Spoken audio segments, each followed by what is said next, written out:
So Pullarao గారు, but okay, కొన్ని సమీకరణాల వల్ల అని అంటున్నాము. మీరు అన్నట్టు ప్రతిపక్షాలు ఏకమైనది, మొత్తం అసలు మోదీని గద్దెదించడమే ధ్యేయంగా ప్రతిపక్షాలన్నీ ఏకమయ్యాయి, మొత్తం అన్ని శక్తులు ఏకమయ్యాయి, ఇదంతా ఓకే.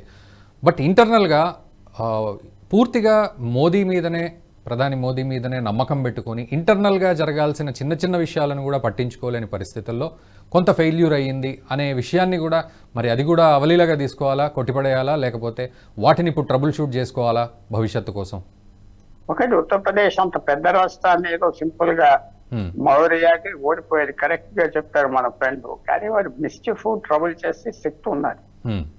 అతను బయటికి గెంటేసినా ఎప్పుడైనా ఎప్పుడునుంచో RSS లో ఉన్నాడు, అలా తిడుతూ ఉంటాడు. ఉత్తరప్రదేశ్ లో ఇది బ్యాడ్ ఇంపాక్ట్ వస్తాడు, అక్కడే కూర్చోబెట్టారు. వాళ్ళ చేతిలో పార్టీలు ఉన్న చేతిలో కొన్ని పనులు చేయగలరు. దానికి వారు చెప్పినట్టుగా యోగి ఆదిత్యనాథ్ దింపేస్తే ఎవరు తాళరు. ఎందుకంటే 400 ఎమ్మెల్యేలు ఉన్నారు రాష్ట్రం, 4 తెలంగాణలు మెయింటైన్ చేయాలంటే ఎలా ఉంటుంది చూడండి. 4 ఇంకా ఎక్కువ, 15 మంది ఎంపీలే ఉన్నారు ఇక్కడ, అక్కడ 80. నేను 5 times సైజ్ లో ఉన్న రాష్ట్రాన్ని మెయింటైన్ చేయడానికి ఉన్నది అని బాగా ఉన్నాయి. పాలిటిక్స్ బాగానే ఉన్నాయి, గవర్నెన్స్ ఫెయిల్ అయింది ఉత్తరప్రదేశ్ లో. గవర్నెన్స్ ఫెయిల్ అయింది, అది విశేషం. అడ్మినిస్ట్రేషన్ లో ఫెయిలియర్ వచ్చింది.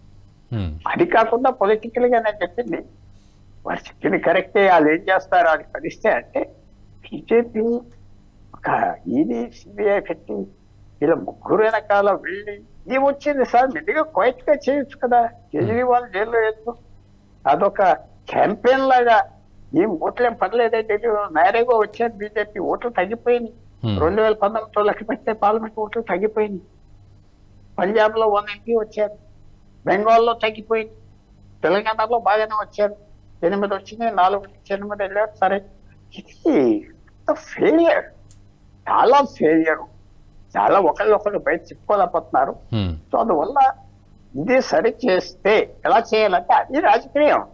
సరి చేయాలంటే ఎలా నితీష్ కుమార్ తీసుకొచ్చి మళ్ళీ కూర్చోబెట్టారు డిసెంబర్ 26వ తారీఖు 2023 ఎలా తీసుకొచ్చి ఏక్నాథ్ షిండేని బయటికి తీసుకొచ్చారు.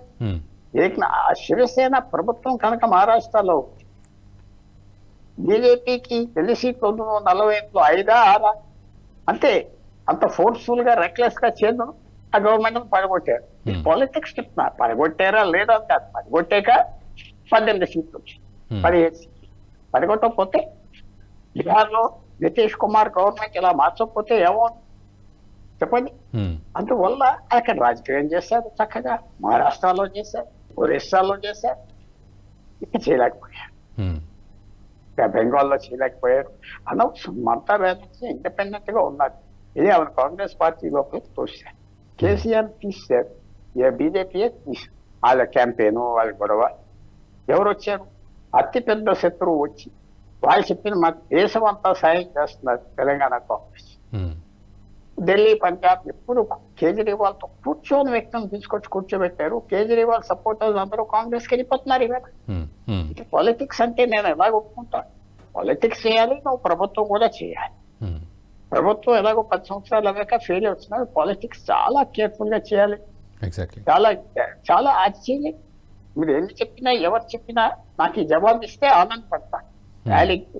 ఆ పాలిటిక్స్ లో అపోజిషన్ మహారాష్ట్ర చక్కగా చేశారు, బీహార్ చేశారు. అందుకనే బీహార్ లో 30 వచ్చినాయి 40కి, మహారాష్ట్రలో 15 వచ్చింది 40 లేకపోతే 5 6 ఉంటుంది. ఆ గవర్నమెంట్ అలా చేయదు, అంత అల్లరైపోతుంది ఉద్ధవ్ ఠాకరే కింద. అందువల్ల అక్కడ పాలిటిక్స్, అలాగే కర్ణాటకలో పాలిటిక్స్ చేశారు, దేవేగౌడతో పెట్టుకున్నారు. 28 సీట్లలో 26 వచ్చింది, 19 తగ్గింది, పర్వాలేదు అనుకున్నారు, ఇంకా తగ్గిపోతుంది కదా ఆప్ చేసామని. సో పాలిటిక్స్ చేయాలి, పాలిటిక్స్ చేయకపోతే ఇది చెస్ ఆట కాదు. ఊరికి నా అక్కడ మూవ్ ఇక్కడికి పెట్టాము, వాడిని తీసావు, ఈ కాస్ట్ ఇలాగ వచ్చింది, ఈసారి దళితులు కోపం ఉంటుంది, వెళ్తారు వస్తారు. పాలిటిక్స్ నువ్వు సరి చేస్తే ఇవన్నీ లెక్క ఉండవు. సో నేను అనుకుంటున్నా వాళ్ళు పాలిటిక్స్ చేయాలి. మిగతా మామూలుగా ఏదో వెళ్తేవాడు వెళ్తాడు, వచ్చేవాడు ఉంటాడు, అవన్నీ రొటీన్ గా చేసుకుంటారు. ఆ పొలిటికల్ సొల్యూషన్ నాకు కనపడట్లేదు. సో ఈ 2-3 రోజుల్లో ఎలాంటి పాలిటిక్స్ చేస్తారు ఉత్తరప్రదేశ్ లో ఇది గ్రహించుకోవాలి. మనమే బిల్డప్ చేసాం, విరోధీలు మనమే కలిపాం. ఆంధ్రాలో జగన్మోహన్ రెడ్డి గారు కలిపారు పవన్ కళ్యాణ్, చంద్రబాబు నాయుడు. అవును. జగన్మోహన్ రెడ్డి గారు కలిపారు బీజేపీని, అలయన్స్. సో అది మాత్రం మనం ఆలోచించాలి. యా, పుల్లారావు గారు, థ్యాంక్ యూ వెరీ మచ్. మేము ఇంకా మిగతా సమయం డిబేట్ కంటిన్యూ Thank చేస్తాం. you, thank you thank very much sir. Pullarao గారు, ఈ వీడియో మీకు నచ్చినట్టయితే లైక్ చేయండి, 10 మందికి షేర్ చేయండి. అలాగే కామెంట్ల రూపంలో మీ అభిప్రాయాలను మాతో పంచుకోండి. Nationalist hub group of channels ను సబ్స్క్రైబ్ చేసుకుని తెలుగునాట జాతీయవాద జర్నలిజాన్ని ప్రోత్సహించండి. ఈ వీడియో కింద ఉన్న బెల్ ఐకాన్ పై క్లిక్ చేయడం మర్చిపోవద్దు.